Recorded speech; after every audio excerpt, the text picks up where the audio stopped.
24 horas con María Gracia Costa. Aquí iniciamos. La población en Ecuador no creció como se esperaba. Según el último censo, somos 16,9 millones de habitantes, con mayoría de mujeres y hogares cada vez más pequeños. 2007-2008 todos los cantones... Este fue el preludio para informar una cifra para la que ya hace meses comenzaron a prepararnos, pero que no deja de sorprender. La estimación de la población proyectada por el INEC para este año era de 18.408.350 habitantes. Sin embargo, las cifras resultado del censo revelan que se contó solo 16.938.986 personas. En 12 años, según el censo del INEC, la población creció en 2,5 millones y la cifra oficial es ahora menor que la proyectada. Así lo justifica el director. Hemos crecido a un menor ritmo. ¿Por qué? Porque nacieron menos niños, han fallecido más personas y sobre todo han migrado personas. No es ciencia ficción, no es complejo esto, es sencillito. Que hay omisión censal, obvio, todos los censos tienen omisión censal. No caigan en la desinformación. En su momento hubo varios cuestionamientos a la realización del censo. El tiempo se amplió para hacerlo y hubo familias que dijeron nunca haber sido censadas. Pero hoy, 8 meses después, desde el INEC aseguran que puede confiar en las cifras que el INEC entregue en esta mañana y a pedirles a los ciudadanos que sigan confiando. Me formé en el INEC y lo voy a defender porque hay ataques de gente que no tiene idea. Lo cierto es que las cifras que entrega el INEC aseveran que del total de 16.938.986 personas, el 51,3% son mujeres y el 48,7% hombres. Asimismo, en áreas urbanas estaría el 63,1% de la población y el 53,5% está en 3 provincias, en Guayas el 25,9%, en Pichincha el 18,2% y en Manabí el 9,4%. La población que se identifica como mestiza es el 77,4%. La indígena y montubia 7,7% y la afroecuatoriana el 4,9%. En el caso de los indígenas también es un tema, digamos, que históricamente desde el año 2001 que por primera vez indagamos, se mantienen niveles o relativamente empieza a crecer. Sobre condiciones de vivienda, el censo asegura que de cada 100 hogares, 64 viviendas son propias y en un 64,1% la población vive mayoritariamente en casas. 4,1 millones de hogares tienen al menos una mascota y el 25,5% de la población son niños, es decir, 4,3 millones. Estas son las primeras cifras que entrega el INEC. Se espera que en los próximos meses revelen más información acerca de los resultados del censo.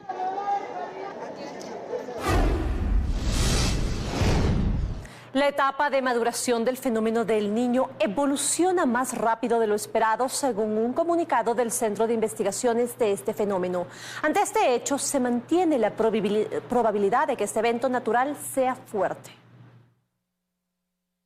A través de un informe, el Centro de Investigaciones del Fenómeno del Niño enciende las alarmas, detallando que el evento natural acelera su fase de maduración debido al acoplamiento de los componentes océano y atmósfera, lo que significaría una evolución más rápida del fenómeno del Niño. Inicialmente tuvimos aguas más cálidas frente a las costas de Sudamérica, luego se fueron trasladando también las aguas cálidas al centro del Océano Pacífico tropical y estábamos analizando como el niño costero, y ahora estamos hablando de un niño global.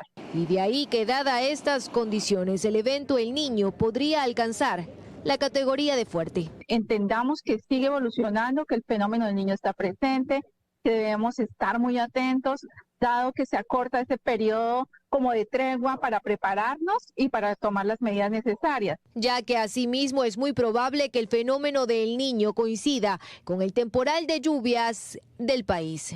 Va a incrementar y por esto debemos prepararnos aún más debido a esta probabilidad de que se intensifiquen las precipitaciones. Frente a estos monitoreos, la Secretaría de Gestión de Riesgos afirma que se prepara al país ante el peor escenario. Esto con la finalidad de tener mayores condiciones de organización y de respuesta. 1,5 millones de personas resultarían afectadas ante la llegada del fenómeno del Niño al país. Valeria Villalba se encuentra en estudios para mostrarnos qué cantones se encuentran bajo amenaza. Valeria, adelante.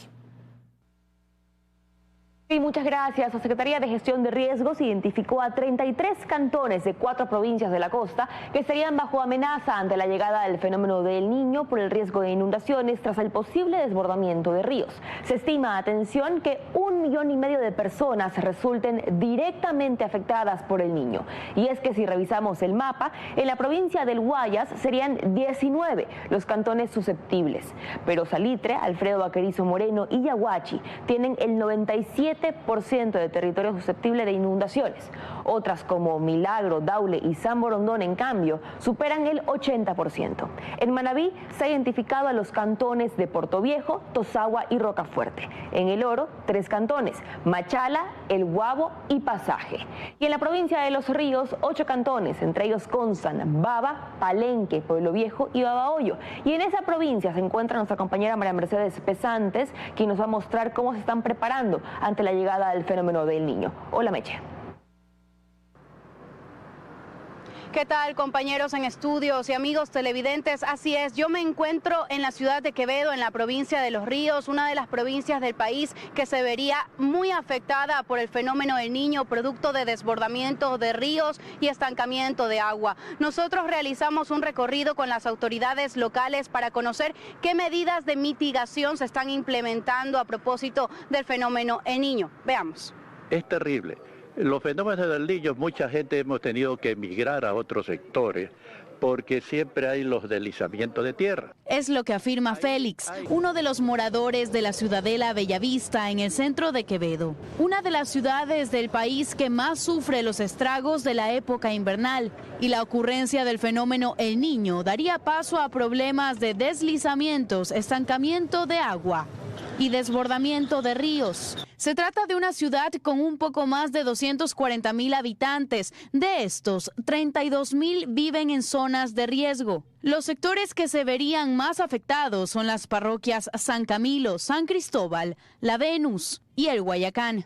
Tenemos una construcción de ductos cajones en varias parroquias. En el sector de Bellavista, el municipio de Quevedo realiza trabajos de revestimiento de taludes para reducir la vulnerabilidad de las familias que habitan al inicio de la ladera, cuyas viviendas estarían en riesgo por posteriores deslizamientos. Estamos coordinando para alquilarles una vivienda y mientras se hagan los trabajos de mitigación, ellos puedan estar en un buen recaudo. Mientras que en el sector de Cruz María, en la parroquia San Camilo, se colocarán muros de piedra escollera que servirían para contener la velocidad con la que llega el río. Va a existir algún tipo de inundación, pero no a los niveles que se han venido acostumbrando. Destinando así el municipio de Quevedo $3 millones para medidas de mitigación por el fenómeno El Niño, pese a la disminución del presupuesto en esta nueva administración. A lo que va de nuestra administración hemos tenido 1 millón menos de asignaciones. Las autoridades locales afirman que las obras de mitigación terminarían la segunda semana de diciembre. Los cantones de la provincia de Los Ríos que sufrirían grandes afectaciones por el fenómeno El Niño serían Quevedo, Babahoyo, Mocache, Palenque y Vinces. Esa es la información, compañeros y amigos televidentes, que les tengo hasta el momento sobre lo que se está realizando aquí en la ciudad de Quevedo, provincia de Los Ríos, para enfrentar el evento climático del fenómeno El Niño. Con esta información me despido, compañeros. Ustedes tienen más en estudios. Muchísimas gracias, María Mercedes, por esta información desde Quevedo de las medidas de prevención. En otro tema, cientos de inmigrantes recién llegados denuncian haber sido víctimas de estafas laborales en Estados Unidos por parte de integrantes de la misma comunidad, quienes los explotan y no les pagan sus salarios. Alcibiades Onofre nos cuenta qué otras dificultades pasan en medio de la crisis migratoria. Hola, Alcibiades, muy buenas tardes, por favor, cuéntanos. Bueno, este es un punto que se denomina como la parada por parte de los inmigrantes que hasta aquí llegan para poder pugnar por una plaza de trabajo en Nueva York. La situación es bastante difícil y pues tenemos historias muy impactantes, sobre todo de quienes han sufrido abusos laborales en este país.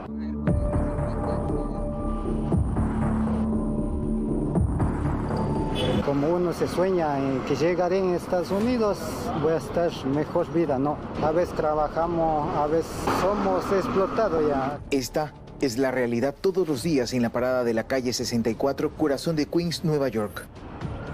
Decenas de inmigrantes indocumentados intentando conseguir trabajos eventuales. Tú lo estás mirando, toda la gente que está aquí parada es porque no es por gusto, es porque necesitan estar aquí, buscar el pan de cada día. Provienen de Sur y Centroamérica. Se ven venezolanos, mexicanos, guatemaltecos, pero aquí la mayoría son ecuatorianos. La navajita, lo que es lo necesario, el metro, el lápiz y unas cosas más. Todos los días pasamos así, ahorita está complicado el trabajo, que ya viene el frío. Dicen que conocieron de la forma más cruel la realidad de llegar a Estados Unidos. Se viene de Ecuador pensando vivir otro tipo de vida. Yo pensé fácil todo el camino, dije llego a Estados Unidos, va a trabajar, pero la realidad no es así. Mario cuenta que se siente decepcionado del sueño americano. Explotaciones, no, ahorita supongamente están pagando el día $100, $80. Prefiere estar en el anonimato. Cuando emigró desde Ecuador, su familia, quienes piensan que todavía le va bien, lo despidieron con una fiesta. Invirtió $25,000 para cruzar ilegalmente a Estados Unidos. Si pensar por mí no fuera por deuda, ya estaría en mi país. Las falsas expectativas y esta realidad que pocos se atreven a contar han hecho que miles de personas se arriesguen a venir desinformadas, a vivir en precarias condiciones, en un país en el que se debe contar con un permiso legal de trabajo para evitar sufrir lo que muchos en esta fila ya han vivido. 7 días me dieron $100 y nada más. Y ya hasta ahora no me pagan, estoy que llamo y digo que me paguen, pero nada, no. Inescrupulosos contratistas se aprovechan de la condición de los indocumentados, los explotan, sometiéndolos a duras jornadas de trabajo, que en muchos casos nunca son remuneradas. Con un sol que quema en mediodía, don Gustavo Tanqueño no ha tenido suerte. Una, porque a veces uno se va muy breve al costo, no se sabe, más pasa pensativo. Y aquí en la calle es algo que ya por ahí se conversa con alguien, es una distracción. Así como muchos en este grupo están sin trabajar y por ello no hay dinero para comer. Pero por suerte aparecieron personas caritativas que brindaron un almuerzo colectivo. Acá gracias a la gente nos da comidita de buen corazón, que a veces vienen, que les sobra a veces de los almuerzos que van a vender por otro lado. Nueva York y el resto de los Estados Unidos están a puertas del invierno y con ello también vendrán más limitaciones para la comunidad inmigrante. Hasta aquí con nuestro informe, seguimos con más en 24 horas. Muchísimas gracias, Alcibiades, por este informe desde Nueva York. Y con respecto a la migración, Estados Unidos reasignará el estatus de protección temporal, o TPS, a casi 500,000 de venezolanos. Los ciudadanos que llegaron después de la fecha estipulada no son elegibles para dicha protección y serán expulsados.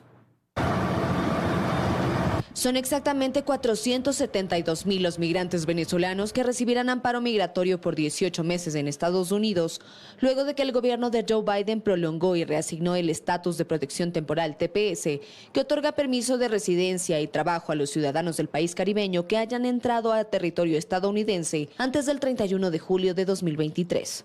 Según información del Departamento de Seguridad Interior, actualmente hay más de 240,000 beneficiarios de amparo bajo la designación existente, pero gracias a la reasignación unos 472,000 venezolanos adicionales podrán solicitarlo.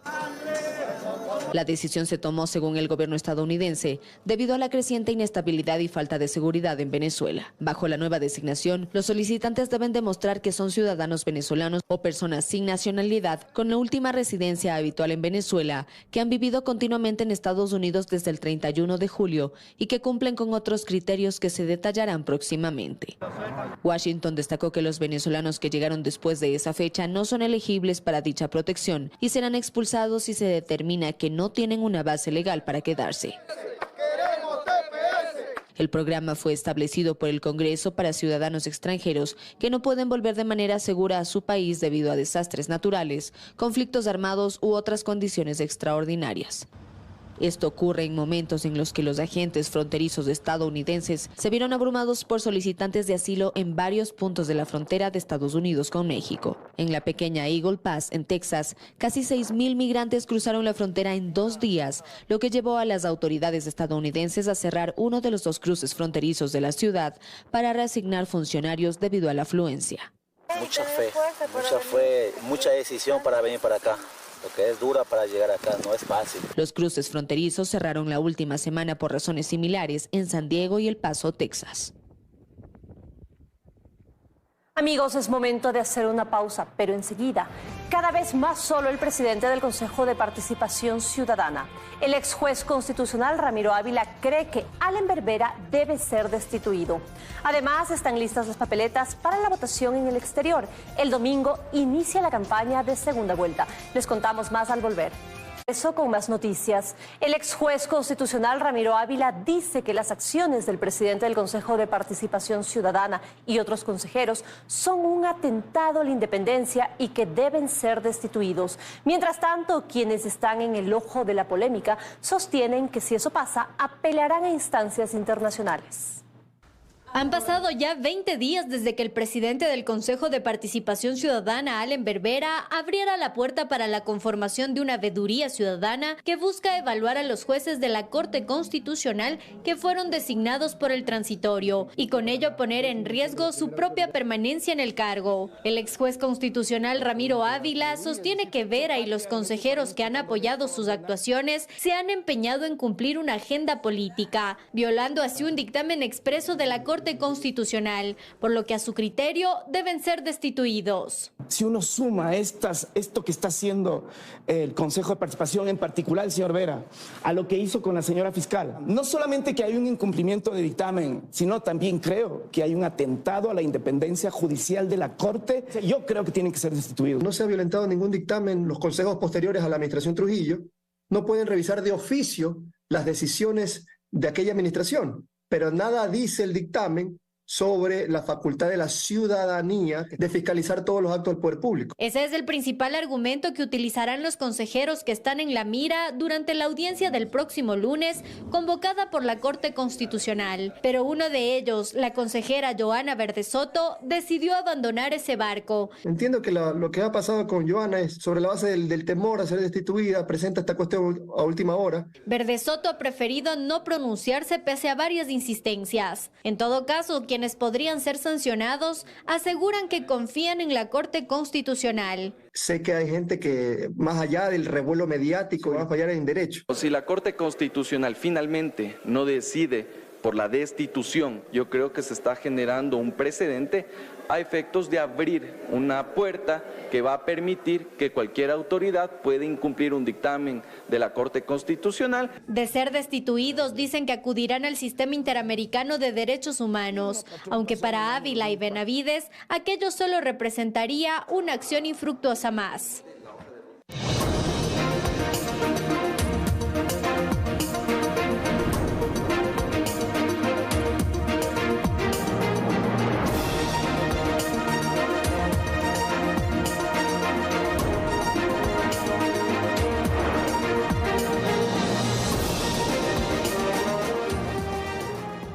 No habrá elecciones en segunda vuelta para los migrantes en Nicaragua. Así lo decidió el Consejo Nacional Electoral, mientras que las papeletas para iniciar el envío a otros 40 países ya están listas. Karen Aro está en el Consejo Nacional Electoral para contarnos más de este proceso. Hola Karen, muy buenas tardes. Por favor, adelante. Hola, ¿cómo están en estudios, amigos televidentes en casa? Buenas tardes. En efecto, hay novedades respecto del proceso electoral para la segunda vuelta. Por ejemplo, el 100% de las papeletas para las elecciones en el exterior ya está impreso y esto quiere decir que se puede armar los kits electorales y también enviarlos. Lo que sí, el Consejo Electoral decidió que no habrá elecciones en Nicaragua, puesto que allá no existe un consulado y no hay forma de que tampoco el material ni tampoco el dinero llegue para que esto se pueda realizar. En cuanto a las papeletas para binomio presidencial, el avance es del 80% y este domingo inicia la campaña. En el siguiente reportaje les cuento más. Veamos. El Consejo Electoral tiene dificultades para llevar a cabo la segunda vuelta en 3 países. Por ejemplo, en Rusia y Venezuela se ha complicado el envío de divisas y en Nicaragua definitivamente no habrá elecciones, dice el consejero José Cabrera. Los migrantes allá no podrán votar porque no existe un consulado para esa jurisdicción. En esos países suman 10.300 ecuatorianos residentes. Está viendo qué opciones se puede dar, especialmente en el caso de Venezuela. Se está viendo las opciones de tal manera que los compatriotas tengan el lugar de votación y puedan ejercer su derecho al voto. También en el caso de Rusia se está viendo las opciones. En el caso de Nicaragua el país no tiene ninguna relación diplomática y ahí sí lamentablemente no podríamos realizar el proceso electoral.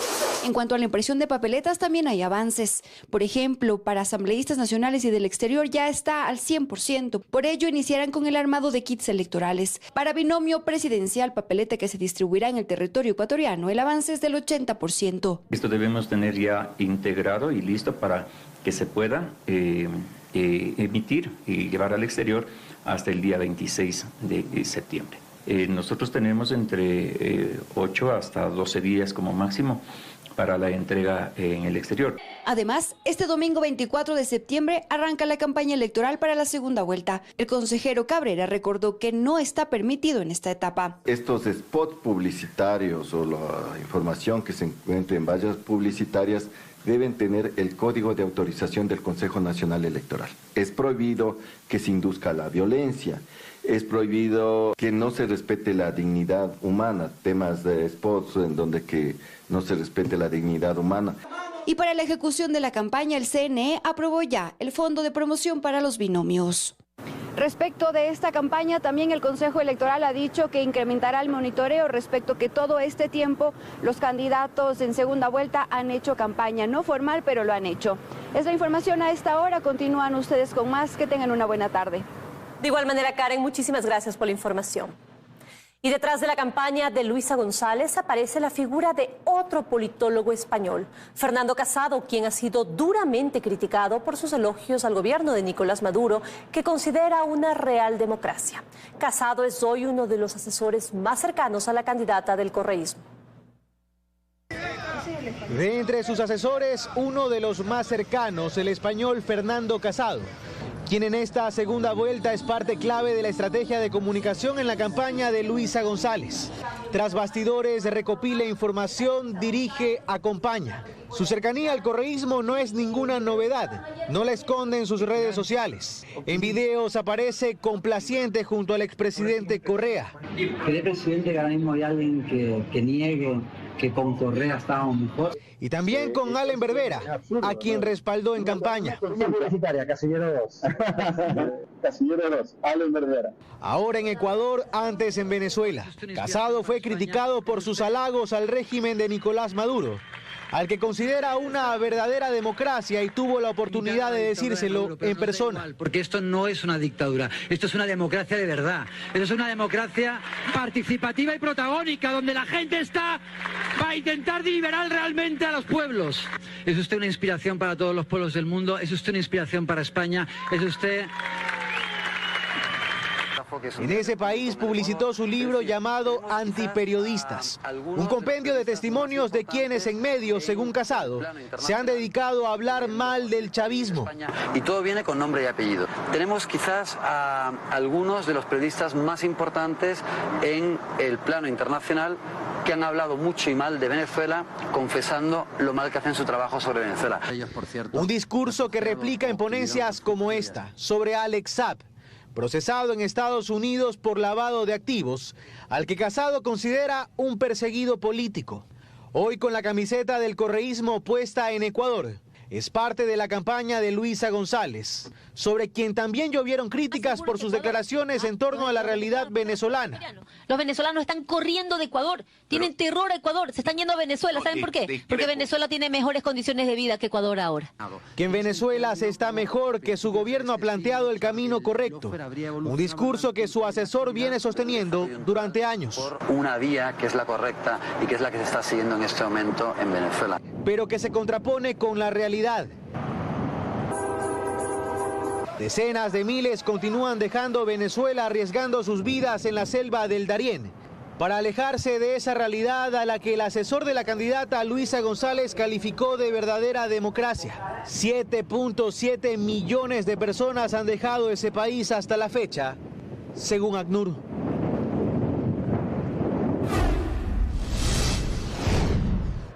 En su fase final de gobierno, Guillermo Lasso toma medidas ambientales. Entre ellas está el nuevo decreto ley que dispone la creación del impuesto redimible a las botellas plásticas. A esto se suma la creación de una nueva reserva marina en todo el litoral del país. Con el visto bueno de la Corte Constitucional, el Gobierno Nacional expidió el decreto ley que dispone la creación del impuesto redimible a las botellas plásticas no retornables. Con ello se pretende no solo que se mantenga este impuesto que ya consta en la Ley de Fomento Ambiental y que en enero de este año fue declarado inconstitucional, sino que además se aspira a atender las necesidades de 20.000 recicladores que ahora recibirán 2 centavos por cada envase de este tipo, que sean entregados a embotelladoras o plantas recicladoras. De igual forma, el reglamento aclara que se exenta de este impuesto a los productos lácteos y medicamentos en botellas de plástico PET, que son un tipo de plástico fuerte, flexible y además 100% reciclable. Asimismo, el valor del impuesto se devolverá en su totalidad únicamente a quien sea considerado reciclador o transformador. Por este gravamen, el Estado en el 2022 recaudó cerca de 40 millones de dólares. En temas ambientales, Guillermo Lasso también ha anunciado que antes de concluir su gobierno firmará un decreto ejecutivo en donde se establece una nueva reserva marina en todo el litoral del país. Esta área de protección incluye las primeras 8 millas náuticas, zona donde justamente los pescadores artesanales y los barcos de mediana escala efectúan sus labores en las que capturan peces de consumo popular, como sardina, trompeta, el pez sierra, entre otros.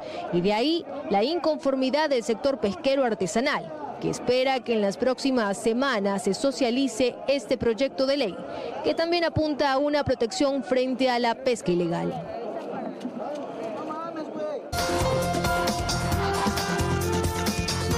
Más noticias. 18 personas naufragaron en alta mar frente a las costas de Pozorja, en la provincia del Guayas. Tras este hecho, un pasajero a bordo falleció. Mili Pico, desde el puerto de Chanduy, nos tiene más detalles. Mili, muy buenas tardes. Adelante, por favor. Amigos en estudios, amigos televidentes, buenas tardes. Efectivamente, reportamos desde el puerto pesquero de Chanduy. En este punto se efectuó el rescate de 18 tripulantes quienes naufragaron en alta mar en horas de la madrugada debido a que su barco se habría hundido, barco pesquero de nombre José Luis. Es importante mencionar que uno de sus tripulantes falleció. El reporte se dio cerca de las 7:51 de la mañana.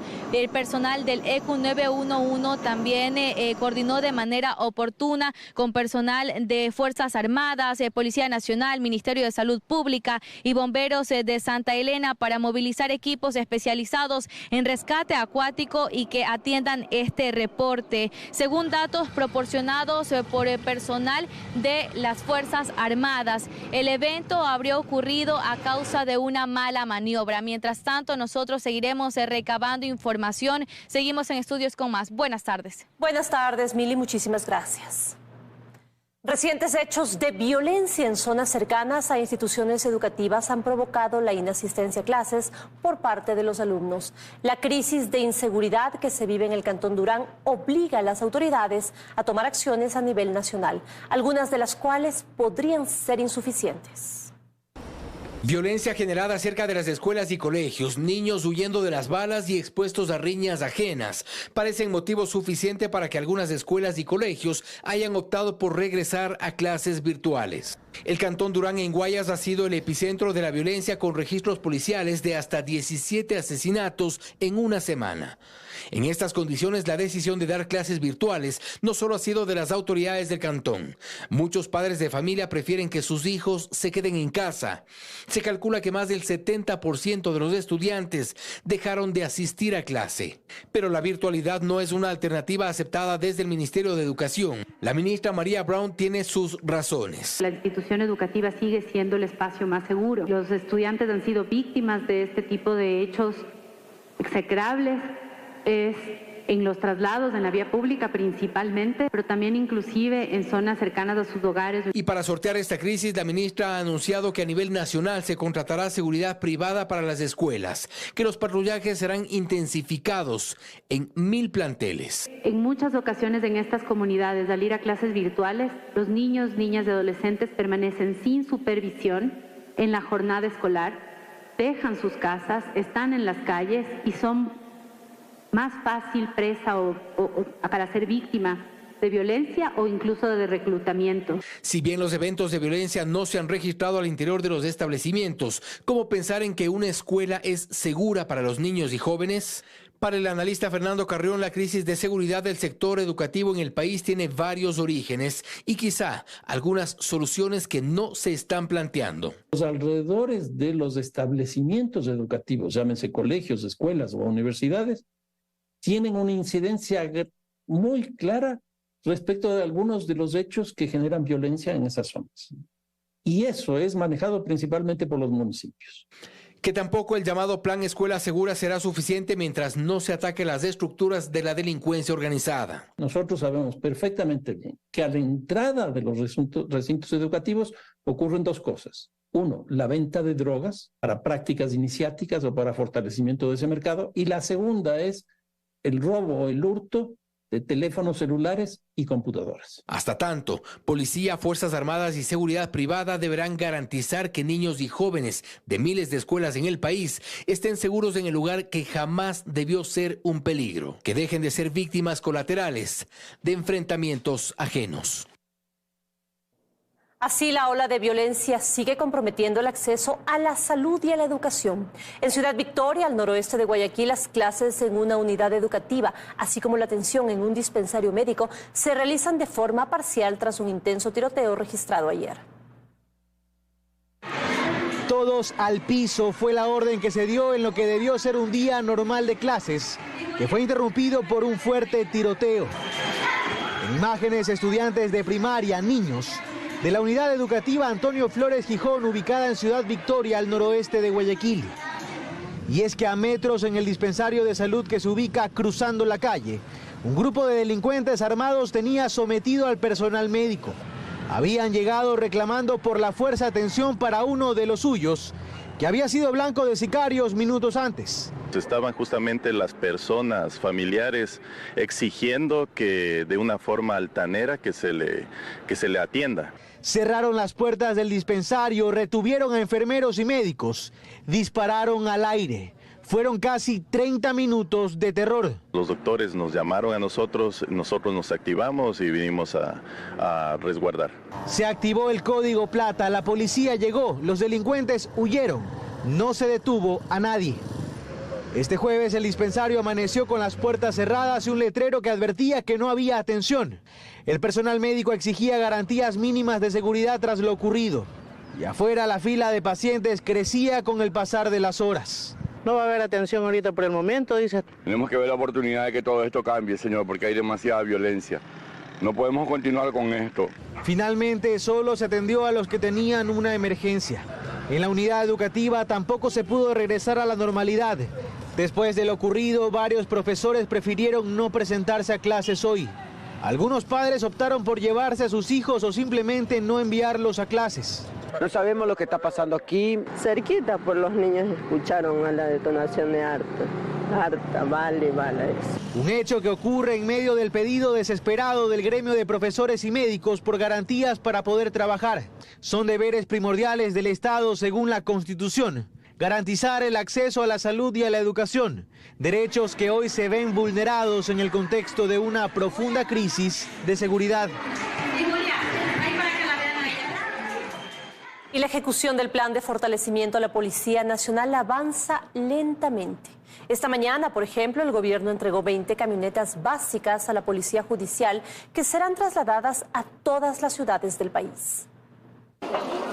A paso lento y de a poco, después de 2 años de ofrecimiento, se va ejecutando el plan de fortalecimiento a la institución policial, que este jueves recibió por parte del gobierno apenas 20 camionetas básicas 4x2, que serán distribuidas a la mayoría de provincias del país. Los recursos nunca son suficientes, sobre todo cuando estamos enfrentando el crimen organizado que tiene dinero, presupuestos, tiene armamento. Y no es suficiente porque dentro de este plan de fortalecimiento que se estableció ejecutar en 3 fases, cuando inició este gobierno, hasta el momento solo se ha adquirido y entregado 2 cargamentos de municiones y estas 20 camionetas básicas que serán utilizadas únicamente por la Policía Judicial. Siempre hay una necesidad imperiosa de vehículos, de logística, y con estos 20 vehículos seguramente nos va a ayudar mucho para las actividades de Policía Judicial. Obviamente siempre vamos a necesitar más. Este ex coronel de la policía manifiesta que no hay una política clara por parte del gobierno para priorizar las necesidades sobre la seguridad en el país y considera una falta de respeto a la institución la entrega de estas 20 camionetas básicas. Muy penoso ver cómo tienen un desenfoque total respecto de lo que es la seguridad del Estado. 20 camionetas que no alcanzan ni siquiera una por provincia. Sostiene que mientras el gobierno entrega 20 vehículos blindados a las Fuerzas Armadas, en las ciudades aún hay policías del eje preventivo que patrullan las calles con apenas un tolete y gas pimienta. 20 municiones por ahí, 20 armas por allá que no significan nada. No obstante, los ofrecimientos continúan y los discursos de las autoridades siguen siendo los mismos que hace meses atrás. 35 UPCs, aquí están los sectores, nos entregarán hasta junio de 2023. Puede ser que esto se reajuste. Perfecto, 35 UPCs hasta junio. Hasta el 10 de agosto, 10 más, hasta agosto, 10 más, y a finales de diciembre se entregarán el 100%. Pero de esto, nada. La adquisición de chalecos y armamentos están en proceso y la construcción de estos cuarteles siguen paralizados. La policía asegura que realiza más de 80.000 detenciones al año por diferentes delitos en todo el país. Sin embargo, la cifra de reos dentro de los centros de rehabilitación disminuye cada año. Y eso hemos tenido buenos resultados, 209 detenidos, 91 en tema de secuestros.